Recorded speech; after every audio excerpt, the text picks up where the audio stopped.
Hai shamwari dzangu, welcome kunguva yerubatsiro TV, nzvimbo yako inokupa kunyaradzwa, rubatsiro uye hope.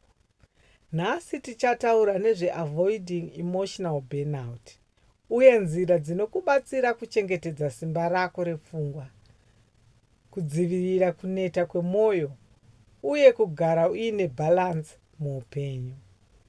Gara zvakanaka, bata mwoyo uye tichatanga rwendo rwedu.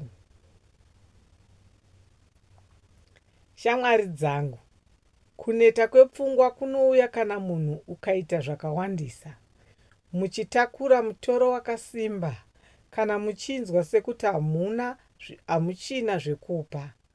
Unonzwa kusuruwara, kunge wakabatikana mupfungwa, hope dzisingauye uye mwoyo usingafari. Nhasi tichadzidza nzira 5 dzinokubatsira kudzivirira emotional burnout. Listen to your body early. Muviri unotaura. Kuneta, misoro, kusafunga zvakanaka, kupfupika kwekufema. Paunonzwa izvi, stop for a moment.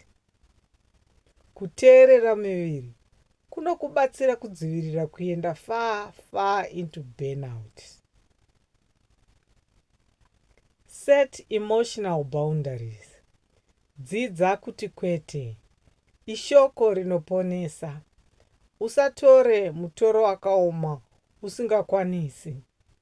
Kuvaka boundaries kunopa strength, kunodzivirira kushishikana uye kunochinja mind peace. Make time for small joy moments. Tora nguva diki, kunwa tii, kufamba, steps, kuteerera mimhanzi, hazvina kukwana kuita zvinhu zvikuru. Small moments of joy dzinovaka emotional recharge, dzichidzima kuneta kwemwoyo. Reduce daily overload.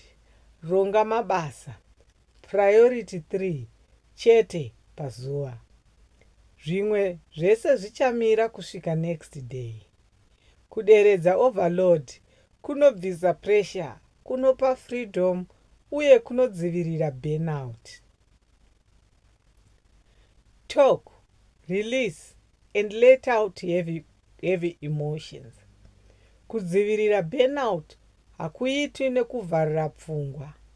Taura kumunhu anokunzwisisa, kunyora mujournal kana kunyengetera. Releasing emotions kunokudzorera clarity, peace uye simba remwoyo. Shamwari dzangu, idzi ndidzo nzira 5 dzinokubatsira kudzivirira kuneta kwepfungwa. Gara uchizvichengeta, dzivirira mwoyo wako uye uve nerunyararo. Nguva yako yerubatsiro yasvika. Ndokutendai nekuteerera nguva yerubatsiro TV. Subscribe kuti uwane guidance, motivation uye real life solutions nguva dzose.